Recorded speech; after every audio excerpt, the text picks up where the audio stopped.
بله جاردی سلاو شخوا وکی مگوتی پشت بولتنا کردی میوانداریا ماموسته دلدار آشتی اندام کمیته آماده کار یا فستیوالا 24 مین یا هلبستا کردی بکن. تو بخیراتی ماموسته؟ خیره خودی نوابی سپاس بوه سپاسش با مدمونات ماموسته دلدار آشتی اندام کمیته آماده کار یا مهرجانا 24 مین یا هلبستا کردی. سپاس بود و جبو همو کاربندین ایستگاه بویر وش بو همو گوه دارن سلاوریش بوناتجی اما دست بکن بپرسا خوی کمین اگر دست بکن بحثا دست بکن و مهرجانی بکن او کسایتین دست بکن دمزراندنا کمیته دمزراندنی دمون او کسایت کی بون؟ بله اویا دیروکا مهرجانا هلبستا کردی دست بکن سالا 1990 جارا پیشی چه بو به هلکفتنا کوچبریا سیدای جگرخوین کومک گروپک نیویسکار لعفرین و حلبه گهشتن هف جبو کو چالاکی هکی بکن پشتی وینا بدمه که اتفاق چه بو کو او بیروجا مهرجان هلبسته و مهرجان یک کمین لكل عباجار عفريني لهرم عفريني لكلهان بيهوري تشيبو وخلاتا يكمين في مهرجاني قاه البستواني نمر وكوشكر حامد بدر خان ايكو بوي رابون جوانا از نهابت ناوي وباش نيبيرامي لدقلك مهرجانات مناوي وبيرانية جوانا بهوريا مده بلكي حيدر عمر بي بلكي دكتور عبد المجيد شيخ وبي بلكي علي تشي انزانم بالتايبتي انا بيكي اللي كيت بيرم شو بلكي چار بي جوداوي دورا بهلبسوان ونيوسكاري اي جزيرة رشغلين وشامير شغلين يعني مهرجاني كي بيكاتي بو جارا پیشی مهرجانک باش بود بهوریان بده جوی شریحتان ها یا 3 یا 4 مهرجانی بوی آستا هنری و با آستا بریکو پیک چیون. بله کنگی و فستیوال آوا پیک بیا 24 مین خود براستی اویا 25 مهاده ها ده اف جاری چید بی 22 مهی بیرانینا سیدای جگخوینه لازم دوی روزه ده بی بس جانا چند روکی پیش و پاس دکوی و دوی هر دمه ده بی یعنی دور 22 مهه ده یعنی درو سه رو کم و دروجک اینه ده بی روزک یفشه ده بی اکید. بله ام پرسا مرجن قبول کرنا انکو قبول کرنا و هلبسته اون السرچ دسکرنا میبجن مرجن وی براستي شرط ومرجن كو هلبس نبن كسي تايبت وكس بين ايشاندن و يا مرجن هنري اي هلبستي دي آستا مقبول دبن يعني بين قبول كرن يعني خاصل بتشكي كيولو جباركو مهرجاني تشويه هناك تيبين هبون جبو آستا هنري هلبسته مخواز بچكه کی برچا بکرن لبه گمان جبو كوم بگهدار رجي و بخلق خرجي راس بفكرن ونا او تحولات نوعي بوقت بيجن يعني هنكي وبرچا بينگرتن هي فيدارن و آستا هلبستي هنكي باشتربه ولوبي يعني هناك هلبست مباشرة نبي تدا يكسريتي نبي هناك وين هلبستي من زماني هلبستي باش طري زمان دا هناك بيكاتي بهناك زمان بكاراني با يعني مقبول به جبو خوندنی و جبو کو یک کاربالی گذاری بکی. باش داروان جهندرن یا نش دربن؟ براسي باش داروان جهندرن جبر کو سالا چویی و بو 2 سال جی مثلا لباجار عفرین مهرجان چیت کرن الویدری دم درفت نبو گم بگشتن هاج برگو مهرجان بری گریدای بتوای کردی سوریی شامیج حلبیج عفرینش کوبانیش همه حرمه کردی لگور نیرین کوچه بون و روشا نباش آگو بسر في بلدي دهات بله هنكي قد كرين شيبو يعني أبدا فريق وعم بفكري داي جويد اللي در وجي واجي بار روجا هلبسا كردي شكرن الأوروباي بحوريام ده كسي هندر او بشدار من ديدن قالوج مرجي ويين مبين بشدار بونا مهرجاني او هلبستان بخوا هلبستا خوا بخوينه قالو هلبستان دكارب ده بيجن ده هلبستان هلبستان ده في بجودة خو دنج خوا ورنج خوا عماده بي النابي يكس هلبستا كسي بخوينه قالو تشد بده هلبستان بشداري مهرجاني بيان هلبستك تاني يجبو بشدار بونا هر هلبستانكي بركو بشدار باش قالك تشيت بن و جراند بي لسر جهدار لسر كسي آماده ام دکارم ببیشن یعنی و جیاوازیا و فستیوالندن چه به؟ جدي ساجبوكو ام راست بن و مكشوف بن يعني ذكري بن بجهدارين ورا وبشوبينارين ورا وين تحولك نوعي وين الشورشك بي وين انعطافك بوقت بيجيد ديروكا مهرجاني ده ام بهيفينا جو هنك جيوازي هبي هنك جيازي وهزي بي وجوي دريجي جيستقها ويار از بانغا خودكين همي هالوسواني كل هندر دجين والإيدر ودجين جو علي كاربن بمره داليا راقهاندن إيده داليا كاربن دنجي ما بجينن وإيه هندرجي هالوسواني هندرو نيفيسكار وهمو جو كاربن علي كاربن مره بشدار ببن بشداري چخا چندی فره بي هالبسواني ايكو هنكي جي خواه دي بيواجويا هالبسي ده و دي چاچوها هالبسي ده و ده وينا قرتن و قارك بشدار ببن آستا هنري هالبسي جي هلددن جبو ويدري جي دنگي مجبوان كسا ام همو آلی هفدو بکن او رجا هلبستی جبو پیش خستنا هلبستا کردی خدمت کی مجانیه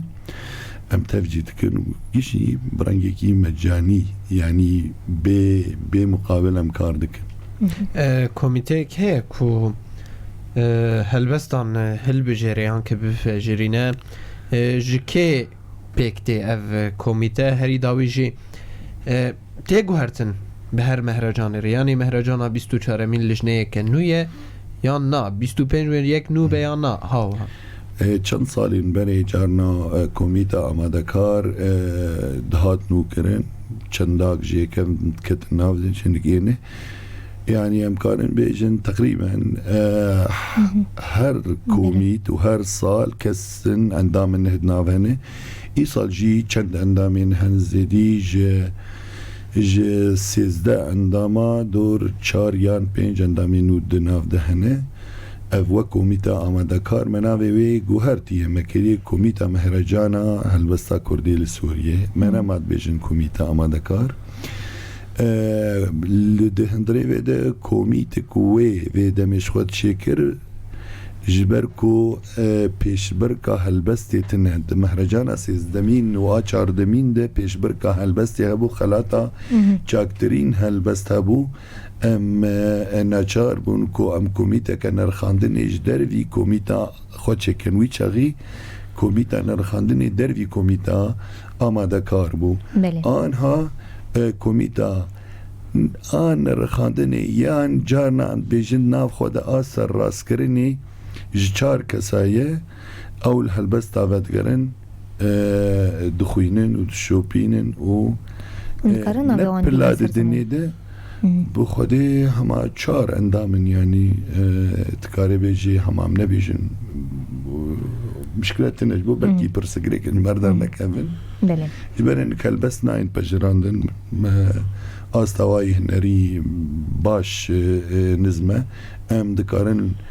ام ایکو دسته مدگی ام لیوت گارین ام جیرد بیجن تیبینی خو جیرد بیجن میفدان سراز بکه یان هلبستک دجمر بشینه يعني الجور امكانيات ام توازن فرحترين باش داري چه بيج بو مهرجاني هون چاوان مهرجانان ریخستن دکن گلون رازین لسر دار خستناوی باور بك ما دن تشارشوفا او دبن سيتافا فان نيري اوارتا كريزا جو ولا تمتر درباس بو اكم لا تمتر درباس بو وقفيقا كوشبريه وقفيقا كشتني وقفيقا قطبرينا ريان وجريان وهريمان جاف اوایا سیتاوه که تایبت تاوه جه روشا لدار خستنا هلبسته جی هم جی پیتن جبولو جی بینن احمد چه کرنا بنج مهرجان یره باشتره و هنک نکوکی برام فکری جی بیجن گلک جاری وقفا چالاکی ولو هنری ناكوكيا سياسي جي باندورا خليت كن حزبيتي و كسيتي وتشتي طنق يكون لازم ان يكون خدمتها ديروكا ما وجايا ما وشاندا ما وهنرا مناكن تشتي هاجي باندورا خواه لسردكين يعني هنا نارينا ما ام دفي ام خوبلن بكن خوهنكي هلدن تشتي كون مقاش شادكين تشتن هم تواينه جملات قشيرنه شخالكي قشيرنه ام لقور وابن يك لسر وابن يك وتشتي ايديولوجيك تشتي سياسي تشتي بروغرامي حزبي امانه هر یک شخور كيف اخويا كان جاليه دارایی و يعني جاليه دراوی و کی علی کاریاوت که جاليه دراوی و همانا وجي نه و شارتيه او جي دقلق وناغر درباس بويه مهرجان جي ما همت بردابو سرخوا سر كومينتا آمادكار ما تشيت كر يعني ما خود مولاند اي سال 2 سال 3 سال ودرن دجي يعني سالن بريجي 13 14 15 تقريبا 16 هنك خلقي علي كاري كلمة جاك علي كاري او انا مصروفة تشكي هندك يعني صالي بري 100,000 تكلفي 100,000 نتش تقول 150,000 قالك يعني دما داويد قلت شندي بي تكلفة كرن كيمتري $1,000 يعني كيمتر يعني هنا مرنق هاي وينا تفجونو هاتني وفردورد يعني قالك تشتما مجانين يعني جفينة ما وتشتما هر يكسر حسابي خوانا او جارنا تشكي توايها بي بلكي كريك بي تشتك بي بلكي خوارنجي كوها بي صندويشا بيفتني يعني جبو خلصانه بالفينا اري صالي داوي هنك كوميتي اب يعني هيك تمويلين مادي تكيج بصالا بار ديسم سلافالوات كان شركة رافدين كومبانيا رافدين اوي تشونو هاتن بخاقرت اوي دا او كريا نادية ما نادية وانا جي كمالي چكراو جي هنكي علي كاريا ما كريا يعني تكليفة ما آل دار خصنا مهرجاني دالي درايده هندك قالك هندك يعني كيمتري امش دبي خلات ضاوطي خلات نضاوت خلات كيمتري خلاتك يعني ها كيمتري تكلفة خلاتك هي برام ويجي بيجن يصل 2 سال 3 سال ام ناخذ في بيجن جيبوكو حساسيات شي نبي هرب والله ناخذ فلان كاسيه بس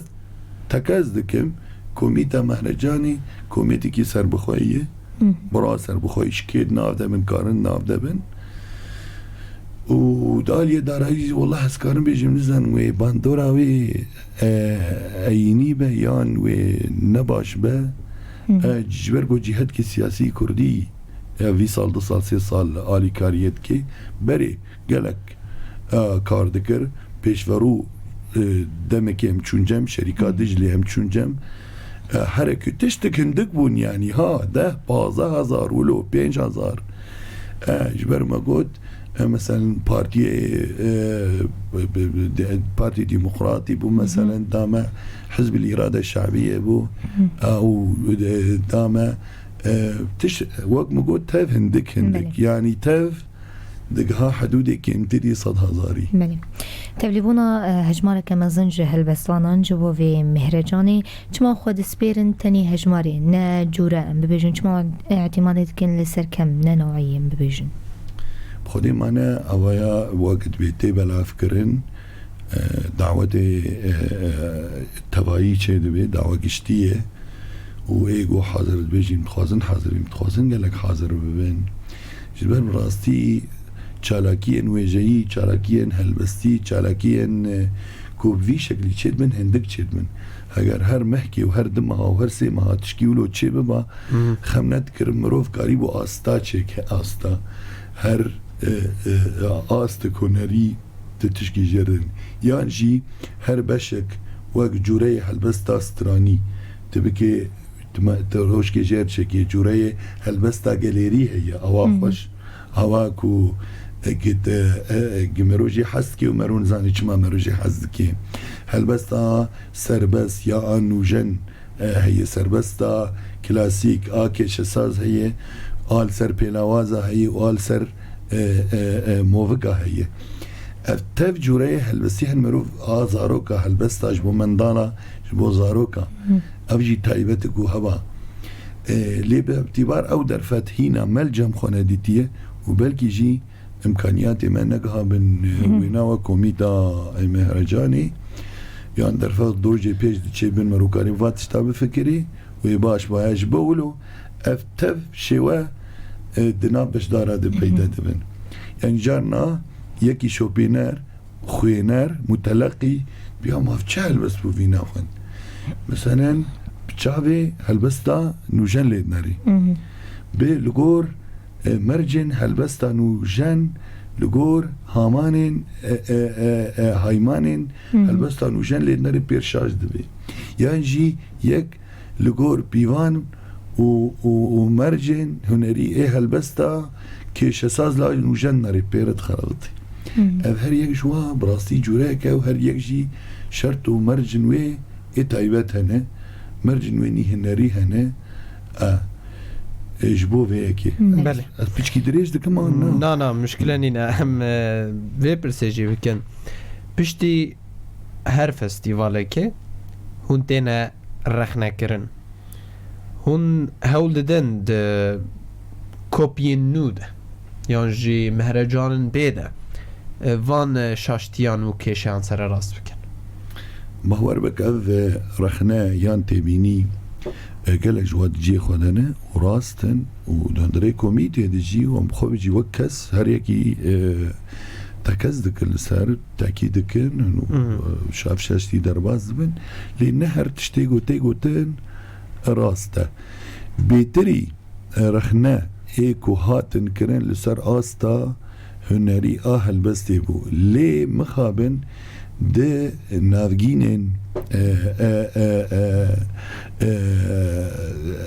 هذا قشنا جواكي دجي ده فيسبوك دجي تويتر دجي ولسات شيكو هاتني بيساندن ايكو رخنا كربو لسر هيلا وجاي رخنا كربو ورخنا قلا كان جوا نوي جايبو يعني درباس نببون نافروك نشواز نشكل نقالية تهل بستي تاني قوتنو وهرجي جي مخابنية بيشكتنا هن امبيرا نقول تذكرك آفريني ابداعي تشبي والبموازي جيري ودعم جيري يارمتي جي بيرا كو تذكرك رخني جي هبا او تذكر رخني رخنبه آنكو همت اخوة بده لسر شرط و مرج و بیوانین ای زانستی ای هنری ای براست بله از خواستم وی پرسیب کم گلو هون باور دکن تنیل در خصنا مهرجانی و جاندنا مهرجانی سرکفتنه که بیکون لأستا گشتیا هلبسته وگرن؟ بخودیل و برین ها مگوت وقت فلسفات تبريري الجنبام الداهي باشا الجملتي روجلات تايبتي روجلات دانافين والجم قالي كردجي يك قالك جبيك هاتين قالي ري يه ذي هرما روجلات دانافين امجي بحور بك او فلسفات تبريري الجمج هي ام بجن غور نيرن سياسي وجواكي ونيرن مروفايتي كوف هرمتين درباس بدالي كوتش بريه بدالي فقيرتيه بدالي هر یک دو تشکی دنبازایی رویای یک بدو نانی خود و یک دو زاروکی خود و یک بدو شورشا خود و یک دو گلی خود و یک دو دوزا خود خلج بر هفدو نوانا أنا عايز بونه أفكر جي دوم كريه يقولوا الدار خصناها أنا مهرجاني بينن سركفتنك بحد ذاتي خو يعني بحد خو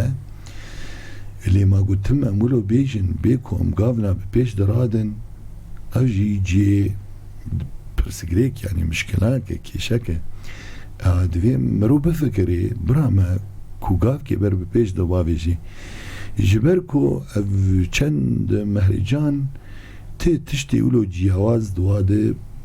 درباس نبو يعني مهرجان وتشيد بيوروشكي هلبستي ونيفيسكار وهلبسفان وراقهاندن وحفدود بينين روجك خوش قهداري تشيد بي مرو حفدو تشتب تايبت و مهرجان هذا هي يعني چه مهرجانك وچه باو كسي قونه بشدار دبن صالح البستوانك دو سيتين اكتشاف كر وخو بپیش جی دخینن دما کو دبینن کولو گهداری الواد شد بی و اهتمام بواد بی چه مهرجانا چه بویه دو ده هلبسوان سه هلبسوانی نه تین اكتشاف کرن نکو مهرجان واد شد کی لیبلی مهرجان در ریا مهرجان تین اكتشاف کرن دورا خو جید منه تین تشجیع کرن و بجی تشکی باشه و آن هنافن باشه از نخوازم نوا بیجم اولو پیدا دبی بله گرنگیا و فستیواله و چه به لکلکا و جی خلاطا فستیواله هون چاوا هلدبجرن یا جید پجرین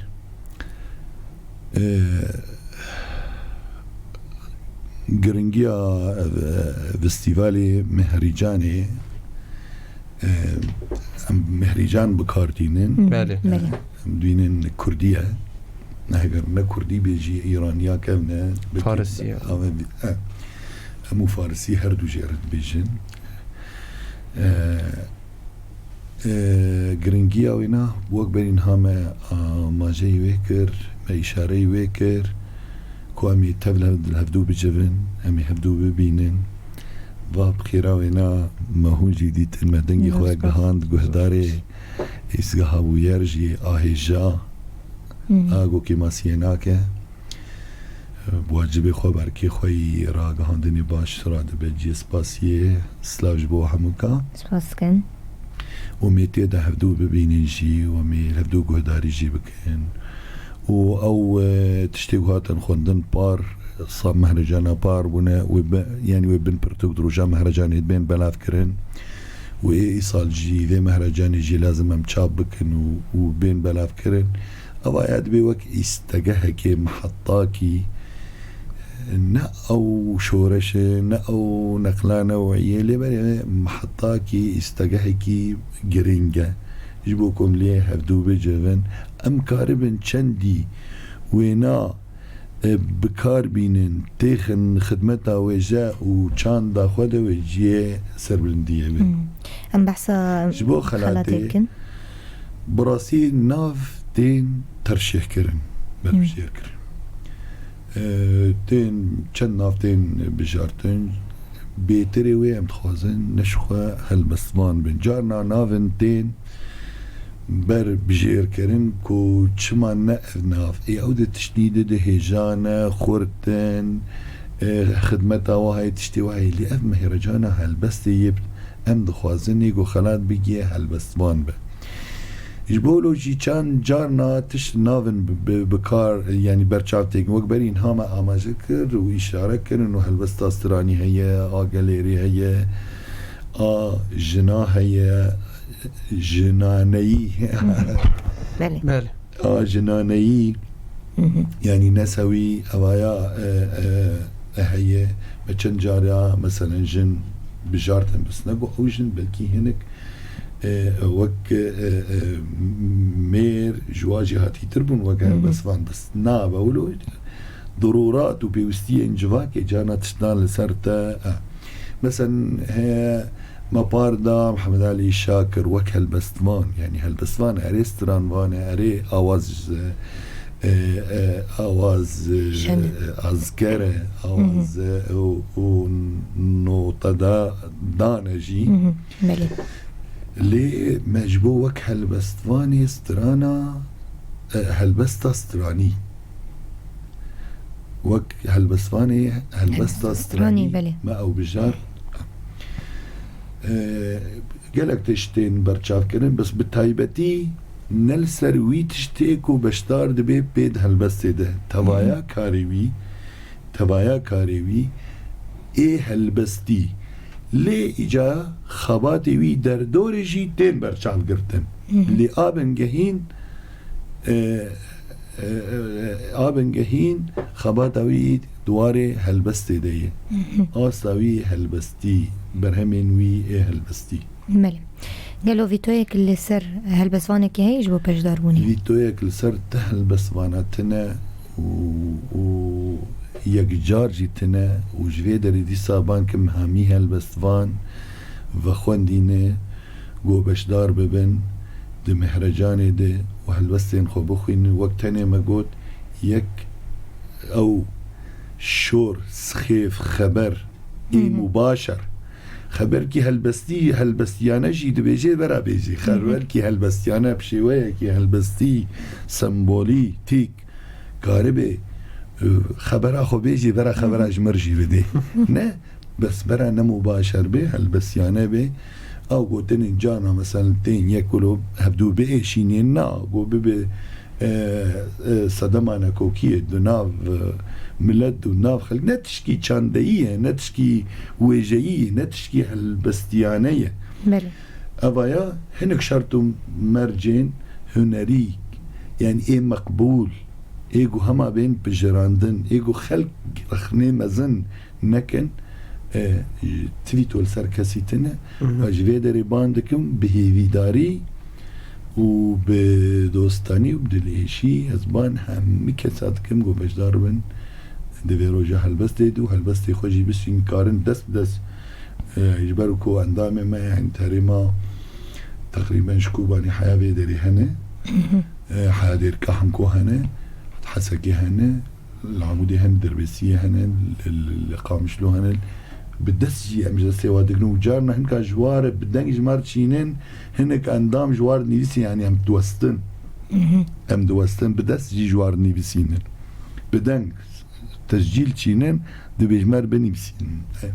نيفسين جوار يعني يكو دو هاي اسكارن فينا في جوار بيجم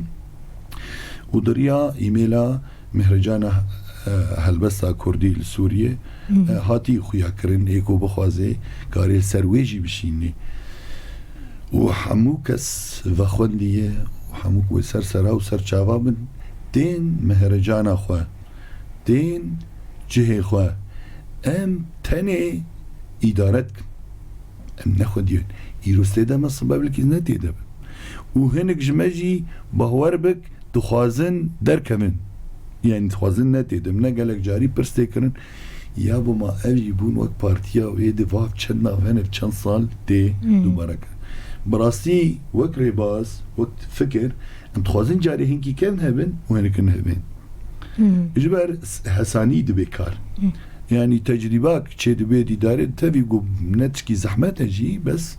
التجربات چه دبي باش يعني هنك كامنا من كنه بين او انه دبن كم صالة ده هنك بين يعني كسي خوديه وي تايبت تنه هلبستا كردي وهلبستماني كردي خوديه وي مهرجانه بله ام بداوي كان بريزل دار دقل قوتنك داوي الجمعة قوتنا داوي از هيوي دكم قو دما بي روشكا خوش بسر ملتي ما وقلي مده ودوزا مده بي بسر چاندا مده بي بسر چاندا مده بهمه رخو هيلو آلين خو ايه هنري و ايه زانستي و ايه توايده از خوازم وقبرين هاجي ما اما ذكر هيوي دارم كو هلبسفان بش دار ببن هلبسفان و راقا هاندن و کسی کو بخوازه نشخوا بخوندن گشتیه یعنی ایکو بخوازه دکاره به هیوید کم گو مهرجان به ریکو پیک چه به و سرکفتی چه به و هنک جیاوازی هم کرمن گاف که بر به پیش تج مهرجانه بری باویجن وسپاسیا ودکم خوشکا همالین و کاک برزان سرچاوه وسپاسیا همو کارمند و کارکری گود سازیا بویر بتوایید و استگاه بویر دکار دکن و سپاس همو گهدار جبو همو ملت مر اسلاف جبو هم کسی اسلاف جبو مروواتی جبو شهیدا جبو ملت ما جبو همو خاباتکار و چالاگوان و هر کسی دل ایش جبو وی ملتی و جبو انسانیتی و جبو خوشبونا جیانا زاروکا جبو تنکرنا جنگی و چاندا جنگی و چاندا تنتی تیجیه